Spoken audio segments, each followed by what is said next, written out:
ಈ ಮಹಾರಾಷ್ಟ್ರದಲ್ಲಿ ಮುಖ್ಯಮಂತ್ರಿಯವರನ್ನ ಆಯ್ಕೆ ಮಾಡತಕ್ಕಂಥ ಪ್ರಕ್ರಿಯೆ ಇದೆಯಲ್ಲ, ಇದ್ಯಾಕೋ ಮುಗಿಯೋ ಲಕ್ಷಣನೇ ಕಾಣಿಸ್ತಾ ಇಲ್ಲ. ಒಮ್ಮೆ ಇದೇ ಏಕನಾಥ್ ಶಿಂದೆ ಹಿಂದೆ ಸರಿದ್ರು ಮುಖ್ಯಮಂತ್ರಿ ರೇಸಿಂದ ಅಂತ ಮಾತಾಡ್ತಾರೆ. ಇನ್ನೊಮ್ಮೆ ಆಯ್ತು ಬನ್ನಿ ದೇವೇಂದ್ರ ಫಡ್ನವೀಸ್ ಅವ್ರನ್ನ ಆಯ್ಕೆ ಮಾಡಿಬಿಡೋಣ, ಮೀಟಿಂಗ್ ಮಾಡೋಣ ಬನ್ನಿ ಅಂತ ಹೇಳಿದ್ರೆ ಮೀಟಿಂಗಿಂದನೇ ಹಿಂದೆ ಸರಿತಾ ಇದ್ದಾರೆ ಇವರು. ಮುಖ್ಯಮಂತ್ರಿ ರೇಸಿಂದ ಹಿಂದೆ ಸರಿಯೋದು ಬೇರೆ, ಆ ಸಂದೇಶ ಬೇರೆ. ಆಯ್ತಪ್ಪ ನೀವು ಏಕನಾಥ್ ಶಿಂದೆ ನೀವು ಈಗ ದೇವೇಂದ್ರ ಫಡ್ನವೀಸ್ ಅವ್ರನ್ನೇ ಮಾಡ್ಕೊಳ್ಳಿ ಮುಖ್ಯಮಂತ್ರಿ ಅಂತ ಹೇಳ್ದಂಗೆ ಅದು.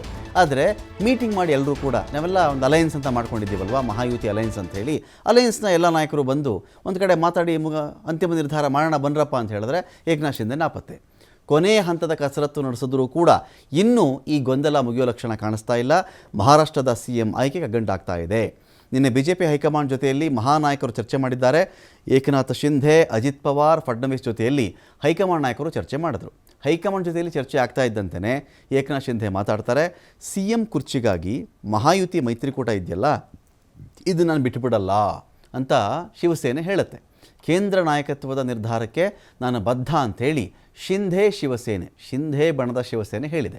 ಶೀಘ್ರದಲ್ಲೇ ಅಂತಿಮ ನಿರ್ಧಾರ ತಿಳಿಸ್ತೀವಿ ಅಂತ ಕೂಡ ಅವರು ಹೇಳಿದರು ಮಹಾಯುತಿಗೆ. ಇನ್ನೊಂದು ಕಡೆ ಮಹಾರಾಷ್ಟ್ರದಲ್ಲಿಂದ ಚೆಕ್ ಮಾಡಿಕೊಂಡಾಗ ಒಂದು ಡಬಲ್ ಗೇಮ್ ಆಡ್ತಾ ಇದ್ದಾರೆ ಏಕನಾಥ್ ಶಿಂದೆ ಅವರು.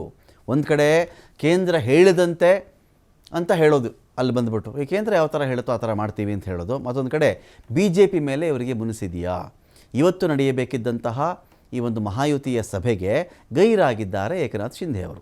ಅಸಮಾಧಾನ ಈ ಮೂಲಕ ಹೊರಹಾಕಿದ್ದಾರೆ ಏಕನಾಥ್ ಶಿಂದೆ ಅವರು. CM ಸ್ಥಾನ ತನಗೇ ಬೇಕು ಅಂತೇಳಿ ಪಟ್ಟು ಹಿಡಿದಿದ್ದರು ಏಕನಾಥ್ ಶಿಂದೆ ಅವರು. ಈಗ BJP ಪಾಲಾಗ್ತಾ ಇದೆ ಮುಖ್ಯಮಂತ್ರಿ ಹುದ್ದೆ, ಆ ಕಾರಣಕ್ಕೆ ಇವರು ಮೈತ್ರಿ ವಿರುದ್ಧ ಮುನಿಸಿಕೊಂಡಿದ್ದಾರಾ? ಶಿಂದೆ ಗೈರಿನ ಕಾರಣದಿಂದಾಗಿ ಸಭೆಯನ್ನೇ ಮಹಾಯುತಿ ಒಂದು ಕಡೆ ರದ್ದು ಮಾಡಿದೆ.